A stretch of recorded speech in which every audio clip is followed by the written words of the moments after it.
What is good, guys? Welcome back to another video here on my channel. If you're new and enjoy NBA content, would appreciate you taking 1 second to subscribe to the channel.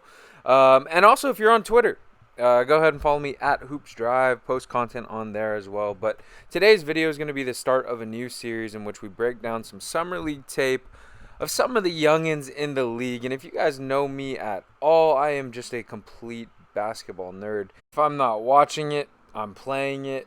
If I'm not playing it, I'm creating content on it.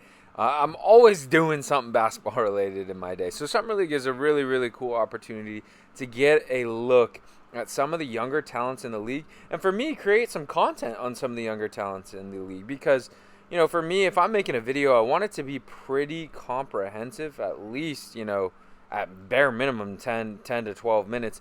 And there's some guys that are really talented in the league that haven't had legit shots yet or haven't put it all together yet, and so I can't make a video on them. But in this case with Summer League, I can. Now, with all that being said, I know there will always be that crowd that's like, Summer League doesn't matter, and to an extent, yes, right? There's always going to be players that balled out in Summer League and it doesn't necessarily translate to the league, and there's going to be guys that suck in Summer League that actually figure it out and hoop in the league. There's been guys that go both ways. But with all that being said, I've never understood the take that you can't draw, like you can't learn things from Summer League. Like these guys are still improving, getting better. You can definitely see what has changed in their game, what they've improved on. And like if professional hoopers are playing in a competitive setting, there is always going to be something that you can learn. So that's what we're going to do today. Today's video, if you haven't guessed already, is going to be on Max Christie. All these highlights are from this previous year in his rookie year, but he didn't really play a ton. He was a role player that played in a pinch and then got garbage time minutes. But he flashed a lot of stuff last year. He was just on a Lakers team that was very veteran heavy, that was making a run. And when he did come in, he produced. He looked the part. But you see right here that last year his Summer League numbers were not good at all. 5, 4, and 1 on 28, 26, and 70 splits. Burst onto the scene and just looks so much more comfortable this year. In 6 games, 16.5 points, almost 5 rebounds, 3 assists, a block a game on basically 50, 55, and 97. Looked very much like, hey, I am too good for Summer League. And something that really stood out to me last year is, whether it was his exit interview or just different interviews throughout the season, super mature, super poised, super ready for whatever opportunity comes his way. It's still a deep Lakers team that brought almost everyone back, but I think he'll be a part of the rotation coming into this year. Just given the maturity that he's shown and just the improvement, right? Like, this is tangible evidence of improvement from one year to another. It just shows the work that he's put in, that he is going to be ready for whatever situation that he's going to be put in. And, I mean, we'll just look at the tape. He's good. He's good. So let's waste no more time, guys. Let's get into the tape and see what Max Christie was up to in Summer League this year. All right, so the first thing that stood out to me is just his ability to get downhill and how much it improved. And I think it just goes back to the functionality of his handle. And when I say handle, I don't mean like Kyrie Irving, crazy dribble moves, all that. I just mean his ability to, like, in this play right here, offhand, pound dribble, get downhill, and be comfortable. And that is something that just wasn't the case last year. Now, last year, if he were to get downhill a little bit and someone were to stunt really hard or show, he would pick up his dribble. Not necessarily the case this year. Take, for example, this play, right? Last year, he'd attack open space and get downhill, but if there was a defender in front of him, he probably wasn't beating him one-on-one. But right here, right to left cross, beats his defender, left hand, finish at the cup. That's a different level of confidence going downhill to have to beat a guy one-on-one. All right, like this is just something we didn't see last Summer League. Catch the ball, size him up, cross, spin off, see the second help defender come, go up and under. He's got to get a little deeper on the initial drive here so the spin off can actually create a little bit more space. But still, that's something we weren't seeing last year. All right, I like this play because it showcases the pace and the touch. So right here, this screen allows him to get downhill to the point where Hawkins is trailing, and then you have the big man who has a choice to make. Watch how he kind of uses his eyes and slows up right there so that the big man has to kind of go back, and then he goes downhill, attacks, and is able to float it up. The biggest thing, though, for me was just like his comfort level in the mid range. That was something that I was not expecting. And yes, a lot of times as a role player in the NBA, you're just shooting threes and looks at the rim. But it was still cool to see that this is something in his long term bag. And we saw it, with his own teammate in Austin Reeves. A high field player that can get to their spots in the mid range is going to have a role on a winning team. Like they're just going to have a role in the NBA because those guys don't necessarily come around too often. And I feel like oftentimes we think about the stars in the NBA and how they all hit really tough shots. And yes, that's part of it. But I think for me, the biggest thing that stands out about an offensive player, a really good offensive player, is they find ways to get to their spots on the floor. You can call them kill spots, to the point where it doesn't really matter if the defense is there. It doesn't really matter if the hand is in their face. They get to their spot. They've been there a million times, and it's a rhythm jumper. And that's something that Max Christie really demonstrated this year in Summer League. All right, I like this play too. So he's going to come off this screen, get downhill, but watch this defender at the top of the key. We're going to pause it here. Once we unpause, you're going to see he's going to stunt at Max Christie. And because of that, Max Christie kind of feels that, pulls it back out, waits for him to leave, and then goes again, gets downhill, floats up in the air. He has great body control and hits the floater. All right, here's another example of his body control. And yes, we'd love for him to turn the corner and get all the way to the rim, but watch how he scores anyway.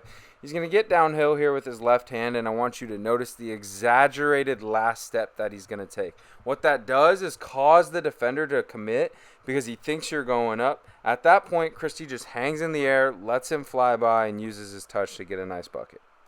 All right, this next play is what I mean when I talk about getting to your spot, right? Where the defender can be there, but you've done the move a million times. You get to your spot, you rise up. It's in rhythm, you hit it. Now, it does take them a little bit of time to get into it. This is where the youth kind of comes in. You want to be a little bit more efficient with it. But right here, getting to your spot, spinning off and hitting that, that's a very advanced NBA level move. Super impressive. Here's where we're talking about the nuances of being an on-ball guard. Watch how he's going to be patient and wait to set up the screen with a little bump. So now he's on his back, right? Then a little hop, gets into his shot, gets to his spot, gets the and one. That's really nice from Max Christie. All right, and then obviously the biggest aspect of his game, just in the short term and next year, is going to be the three-point shot. He shot 42% from beyond the arc last year. Granted, small sample size, but then 55% in Summer League as well. A lot of them catch and shoot. We'll get to a couple off the dribble as well. Every team needs floor spacers, and especially the Lakers, with guys like LeBron, D'Angelo Russell, Austin Reeves, who can make really good passes and kick out to shooters. You need to give a guy like Anthony Davis space. This is what's going to get him on the floor next year, is the three-point shooting. Laker fans have to be super encouraged with what they saw in Summer League. Here are a couple off the dribble threes, though, and I want you to notice how he's patient and he sets up the screen. He doesn't go too early. Last year, he would have went too early. He waits, lets the screen get in set, pulls up, gets to a spot, knocks it down. Same thing here. Watch this little hang, hesitation dribble so Castleton can turn the screen around, and now he's set up, get to a spot, pull the three. Those are the little subtle differences that he wasn't making last year. This is something he'll need next year, but watch this. Hard close from Pajemski, up fake, let him fly by, one rhythm dribble, cash. And then this just shows how comfortable he was. Right now he'll just size up a guy with the shot clock running down, hand in his face, pull it, nothing but net. This was nice, just stepped into a 2-for-1 opportunity with confidence. Again, nothing but net. Max also flashed some passing, which I thought was really impressive because a lot of times with younger players, you see it, right? They've been working all offseason on their game, their dribble moves, getting downhill. And so you'll see it in a lot of these clips, right? He's trying to set stuff up, get downhill. And a lot of times you miss guys that are open because you're trying to get to your spot. You're trying to create a bucket. You're trying to showcase what you've worked on.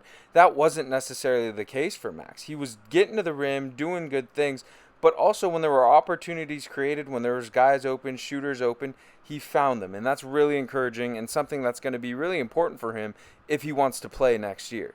So take this play, for example. He gets downhill, very clearly has an opportunity to get to a spot in the mid-range, something he's clearly been working on all summer. But he notices that Demoy Hodge is floating, his defender has lost vision of him, and he just makes the right play and buys his team 3 points. He also made a couple of really nice hit-ahead passes. Right here, Colin Castleton's running the floor. It's one thing to see it. It's another thing to make that level of a pass. That is a perfect pass. Here he gets the board and pushes, and he sees that Swider's man is behind him. No one's picked him up. Watch this perfect bounce pass, threads the needle through a couple defenders, buys his man another layup. Here he sees Jalen Hood-Schifino has a step, and watch that perfect pass, leads him perfectly so he's still in front of the defender and can go up and get the N1. Again here, look how quick he recognizes that Maxwell Lewis is just chilling in the corner. Again, you can get in your head as a younger player and not see these things. He saw all of it. We'll finish off with a nice pocket pass to the rolling big. Again, probably won't get much on-ball creation reps, but it's nice to see. Here's another on-ball rep where he gets downhill, off the screen, draws two defenders, recognizes it, drops it off to Castleton for the floater. Honestly, the recognition probably should come a little bit earlier, but that comes with time. And then again right here, he's not too in his head, trying to do his own thing, sees that the cutter's there, hits him with a perfect pass, and gets his team a bucket. Max also flashed some defensive potential while blocking a lot of shots, and it wasn't just at the rim.